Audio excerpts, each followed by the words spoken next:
the Holy Spirit will reveal different things of you, so it never gets old.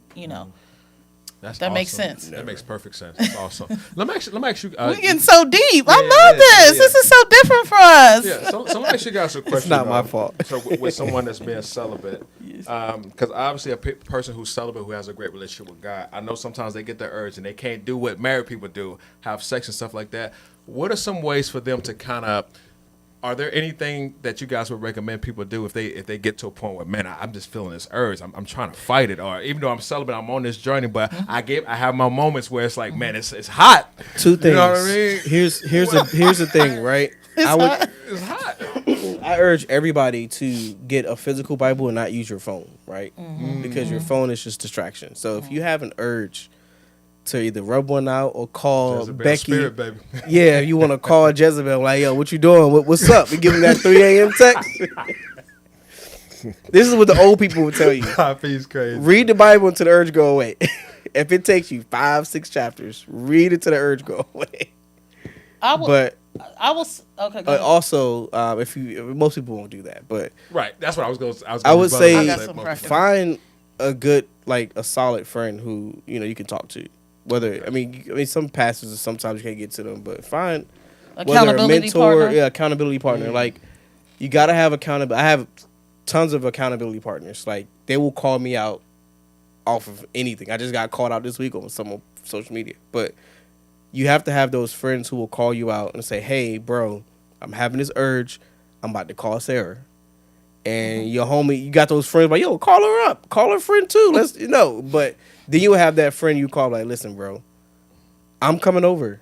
Or you come over my house and we can play video games or whatever. Or hop on the game. Let's play Call of Duty or whatever. So you have those friends who will take your mind off it. It's just like how you get distracted from God, you can distract yourself from sin. So I would say also you got to protect your eye gates and your ear gates. Yeah, that too. That's the biggest problem is that it's certain songs. Like, so when I did start on this journey over 2 years ago, I did a whole sermon on that, the ear gates, eye gates. Yeah, and when I started on this journey, I knew there were certain songs, a lot of artists I don't even listen to anymore because that gets you aroused and everything, or different things I watch.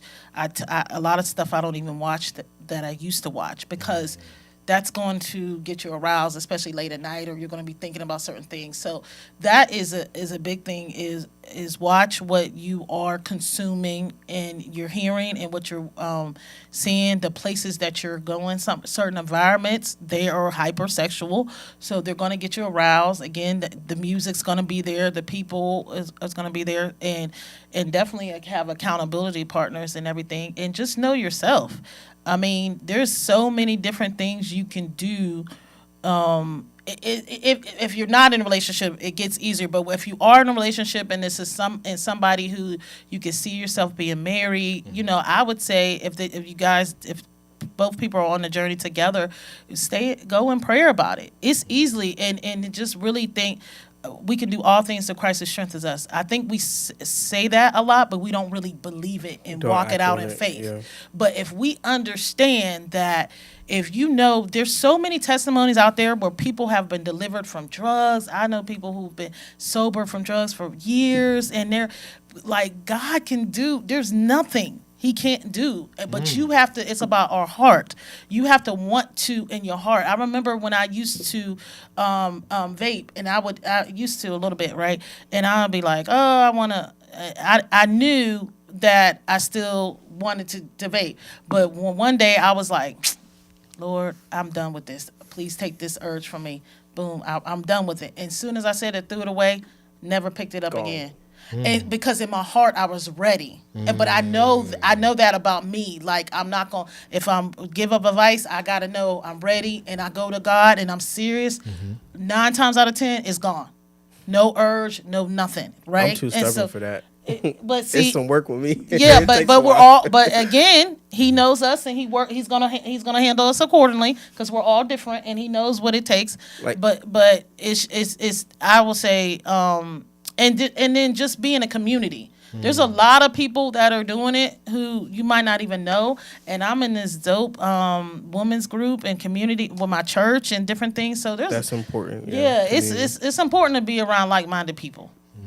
that's going to encourage you. Just don't get you a friend who's a prophet and they know everything, because then they'll call you and be like, I didn't want to tell you this, but right. Your heart sink every time they call. Because they're revealing some stuff. They're cutting you deep. Yeah. That stuff. At first I didn't like. I'm gonna be honest. Like when I came back to church, because I didn't believe any of that spiritual stuff. Oh, this is all BS. Until you start to see it. Like when you physically see a demon and an angel, it's a different world. But it's a wild world out here. So make sure this question. I got another question for you. Do you see celibacy, people being celibate? Because obviously we see it amongst athletes now. 50 Cent talks about it. I think Brandon Marshall, he talks about, hey, I want to be celibacy because I'm waiting on my wife. And I didn't even know he was divorced. Yeah, I didn't know either. He had got divorced a couple years. Right, Yeah. so I'm like, huh.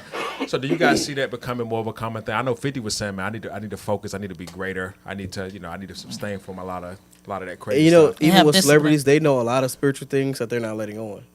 Because even if you look into the Bible, why do you think so many successful men are staying away from it, right? Because if you look at the stories in the Bible, like I said earlier, sexual sin causes confusion and you can't focus.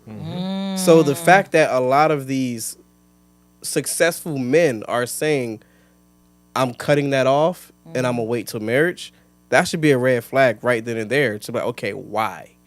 Why are they cutting it off? Like have an aha moment. And if you guys need stories to back this up, you can read the story on Samson and Delilah. That's a good one because this man was hypnotized by the cat. David was another one. Solomon was wild for that. But there's so many different people in the Bible who struggle with this, and I'm sure there's more that I haven't read about, or I'm just forgetting about it right now. But or you can look up YouTube testimonies on YouTube. Even humans, humans, they're humans too. But even people today, modern humans. Yeah. But like I said earlier, we've all did something crazy or stupid for a nut. But I'm just saying, like, if these successful men are waking up and saying, I'm done with it. Because we all know that in the music industry, there's a lot of deep things happening, spiritual things. It's no secret with the Illuminati and all that stuff. But if they're all saying, you know what, I'm good, I'm going to stay away from it, then there's something there. And I think if you aren't into even if you aren't into Christianity, whatever that, then look into, you could even look up the benefits of staying away from it. The worldly benefits. There's benefits of not engaging in, multiple partners and stuff. But I think I told people before. I think the longest I've ever abstained from it was like a year, but I got so much accomplished, so much done because you focus. I was focused. Your mind is clear. Yep. And how did you abstain from a year? I just wanted to challenge myself a little bit. And I know there's a lot I wanted to accomplish, and I know that if I attract a lot of women, I know if I do the opposite of that and really focus on my goals, then I know I can get more done and more accomplished. And I know by me out here fornicating, doing all that stuff, it's impossible for me to get a lot of stuff done. It's just impossible. So you was really focused then. Yeah. Had to be. All right, I got 2 true or false real quick before we segue on to the hot topic, hot steak and mess of the day. True or false, this celibate thing does not work unless you fully submit your heart to God. I'm going to start with you and I'm going to work my way around. True or false, celibacy does not work unless you fully submit your heart to God. I don't know. I'm kind of, I guess it just got to be your own journey. True. Whatever you decide to do. If you're doing it for God, cool. If some people may do it for other reasons. I know I'm kind of neutral on that. So respect. Yeah. What about you, Randy? I don't know. I'm married. I've never had to be celibate, but it could go 2 ways. Because there are people who aren't Christian who are celibate. I can't just say it's exclusive to Christianity, but there are other religions too. Yeah, other religions, or even Yeah. atheists or agnostics. They're just like, I'm celibate. I'm not gonna. I don't want to have sex because X, Y, Z. But I think it's a discipline thing. Some people need God to not do it. So I would say, again, it's the individual. For me, if I was single, I would have to be on the altar every week to be celibate. So that's you would just need God. I would need the Holy Ghost fired, and He would have to send me to hell and show me a vision or something. But Bro, that's I might just be in the me, same 'cause boat with you, bro. because you know that's the struggle that I've had, and that's Yeah. why I got married so early, at 24. It's because I knew if I didn't get married then, I was gonna fall deeper and deeper and deeper into whatever pit was for me. But I met somebody. It was a blessing. I met somebody who wanted to marry me. So shocker there. But you know, here we are. So that's just me. It depends on the person. Respect. What about you, doctor? I think I've said a lot today. So I mean, I would say, I guess, true and false. If it's the Christian belief, I would say that's, your heart has to be submitted, because it's the hardest thing to kind of try not to do, because it's so gratifying to our flesh, and we live in this world where we want to satisfy our flesh daily.